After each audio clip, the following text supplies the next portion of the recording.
साबिक वजीर आज़म इमरान खान ने कहा है कि PDM में शामिल रहनुमाओं का ख्याल है कि PTI से इमरान खान को हटा दिया जाए तो ये सियासी और इंतखाबी मुहिम नहीं चला सकेगा। इसी तरह पार्टी आहिस्ता आहिस्ता से खत्म हो जाएगी। दूसरी जानिब हुकूमत ने कप्तान को गिरफ्तार करने की तैयारियां कर ली। इमरान खान के खिलाफ दर्जनों मुकदमात दर्ज हैं। PTI चेयरमैन ने कुछ रोज कबल इस बात का खदशा भी जाहिर किया था कि आज या कल जल्द इन्हें गिरफ्तार कर लिया जाएगा और ये सारा एक्शन लंदन में बैठे भगोड़े की मंसूबाबंदी का हिस्सा है। इमरान खान के बाद पाकिस्तान तहरीक इंसाफ की कमान किसके हाथ में होगी, इसका भी नाम सामने आ गया। पार्टी के वाइस चेयरमैन शाह महमूद कुरैशी ने तफसीलात बता दी। साबिक वजीर खारजा ने बताया कि अगर PTI चेयरमैन को गिरफ्तार कर लिया जाता है तो कप्तान ने पार्टी की जिम्मेदारियां मुझे सौंप दी हैं, लेकिन रहनुमाई और उसूल सारे इमरान खान के होंगे। शाह महमूद कुरैशी का कहना था कि कप्तान को गिरफ्तार करने का मकसद सिर्फ सियासी राब्ता मुहिम मुनक़ता करने की कोशिश होगी।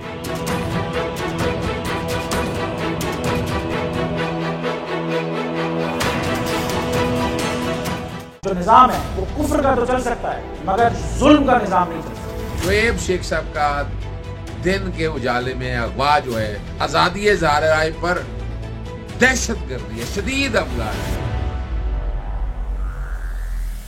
8-9 साल बाद ये FIR दर्ज हुई है जो कानून के भी मुतसादिम है।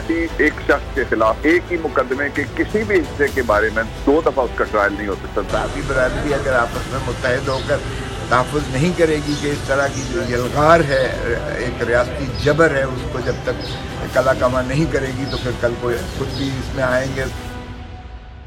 ये इसलिए हो रहा है कि जो आज़ादी अदलिया के लिए वो खड़े हैं और जो काम कर रहे थे, और आज़ादी सहाफ़त जो होती है वो आर्टिकल 19 प्रोटेक्ट करता है, लेकिन ये इस तरह से आवाज़ नहीं दबाई जा सकती। कोर्ट ये कहती है FIR अगर डिले हो जाए तो वो FIR के कोई बटन नहीं रहेगा, कोई चीज जो एलेज की है वो भी नहीं रहेगी। तो गवर्नमेंट जो है वो कोई न कोई तरीका या हरबा इस्तेमाल करेगी अब बोल को खामोश करने के लिए और शोएब को खामोश करने के लिए। जो निजाम है वो कुफ्र का तो चल सकता है मगर जुल्म का निजाम नहीं चल सकता।